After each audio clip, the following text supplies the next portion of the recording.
नमस्कार दोस्तों। तो आज के इस वीडियो में हम लोग सीखेंगे कि इमूवेबल प्रॉपर्टी के ऊपर इनपुट टैक्स क्रेडिट जो है आईटीसी क्या हम ले सकते हैं। देखिए, इसके लिए प्रोविजंस है।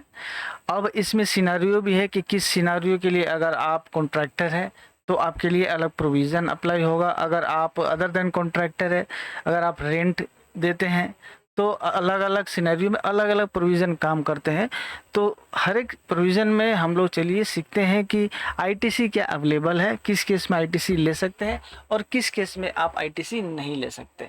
तो देखिए, पहले समझ लेते हैं कि इमूवेबल प्रॉपर्टी क्या होता है। इमूवेबल प्रॉपर्टी कहने का मतलब ऐसा प्रॉपर्टी जो आप मूव नहीं कर सकते, नाम से ही पता चलता है। जैसे कि आपका बिल्डिंग हो गया, क्या हो गया, बिल्डिंग हो गया, फैक्ट्री हो गया,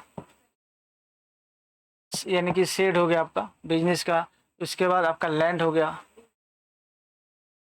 इस तरह के जो प्रॉपर्टी होते हैं जिसको आप वो नहीं कर सकते, मूवमेंट नहीं करा सकते हैं, ये सारा आपका हो जाता है इमूवेबल प्रॉपर्टी। इसको बोलते हैं हम लोग इमूवेबल प्रॉपर्टी। ठीक है। अब इस पे जो आईटीसी होते हैं वो किसको मिलता है किसको नहीं मिलता है, सिनेरियो यहाँ पे अलग अलग है। तो चलिए हम लोग देखते थे। मान लीजिए पहला सिनेरियो देखते हैं कि एज ए कॉन्ट्रैक्टर। तो अगर आप कॉन्ट्रैक्टर हैं उस केस में क्या आपको आईटीसी मिलेगा। आपका बिजनेस ही है बिल्डिंग बनाना, उसे बेचना। तो चूंकि आपका बिजनेस ही है कॉन्ट्रैक्ट करने का, कंस्ट्रक्शन का बिजनेस है, बिल्डिंग बनाते हैं, आपने उसके लिए रॉ मटेरियल खरीदा बहुत सारा। जाहिर सी बात है आपको लगेगा रॉ मटेरियल यानी कि आपको सैंड खरीदा, ब्रिक्स हो गया, उसके बाद आपने रोड खरीदा, उसके बाद बहुत सारे मिसलिनियस चीज़ हो गया आप जो आपने खरीदा। अब इसको लगाकर आपने एक बिल्डिंग बनाई या फिर कोई भी शेड बनाया या फैक्ट्री बनाई। ठीक है, एज ए कॉन्ट्रैक्टर। तो चूंकि आपका बिजनेस का काम है, कंस्ट्रक्शन का काम ही है, आपका काम ही है बिल्डिंग बनाकर बेचना। आपने उसके लिए माल खरीदा, उससे आपने अपना फिनिश गुड बनाया, बिल्डिंग बनाया, अब इसको आप बेचते हैं, ये आपका काम है। तो इसमें जितना भी इनपुट टैक्स क्रेडिट लगा है, ये सैंड में, ब्रिक्स में, रोड में या जो भी आप लेसेंगे खरीदेंगे, जितना भी आईटीसी इसमें आपने जाहिर सी बात है मान लिया होगा तो इनपुट दिया होगा, तो सारा आईटीसी आपके लिए जो है अवेलेबल होगा। अवेलेबल मतलब आप उसे क्लेम कर पाएंगे। जितना भी माल खरीद रहे उसका इनपुट टैक्स आपके लिए मिल जाएगा, क्योंकि आप कॉन्ट्रैक्टर हैं, आपका बिजनेस है कॉन्ट्रैक्ट करना, कंस्ट्रक्शन करके बिल्डिंग को बेचना। ये पहला सिनेरियो हो गया। ठीक है, एक और सिनेरियो लेते हैं कि मान लीजिए एज ए अदर ऑप्शन, यानी कि अदर देन आप कॉन्ट्रैक्टर, आपका कॉन्ट्रैक्ट का बिजनेस नहीं है। तो देखिए, क्योंकि आपका बिजनेस कंस्ट्रक्शन का नहीं है, उस केस में मान लीजिए आपने अपने बिजनेस के लिए एक फैक्ट्री बनाया या फिर शेड बनाया।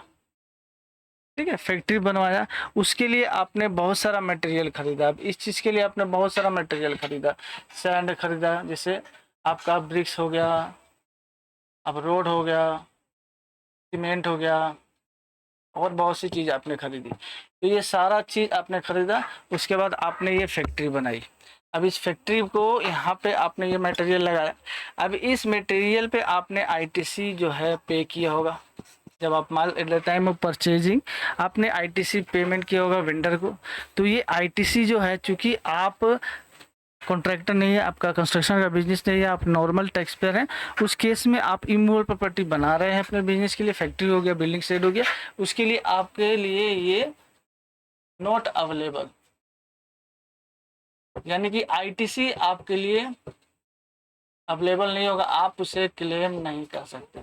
ठीक है, आप आईटीसी क्लेम नहीं कर सकते क्योंकि आप नॉर्मल टैक्स से, कंस्ट्रक्शन आपका काम नहीं। उस केस में अगर इमूवेबल प्रॉपर्टी के लिए आप कोई आईटीसी खरीदते हैं, माल खरीदते हैं, उस पर जो आईटीसी पे करते हैं, उसके वो आईटीसी आप क्लेम नहीं कर सकते। अदरवाइज अगर मान लीजिए कंस्ट्रक्शन का केस है, उसमें आप कर सकते हैं। रेंटल बिजनेस आपका, मान लीजिए रेंट देते हैं, रेंट का काम है, आपने बिल्डिंग बनाया और रेंट पे चढ़ा दिया। अब इस केस में भी क्या है, आपका रेंट देने का काम है, सर्विस वाला काम हो गया।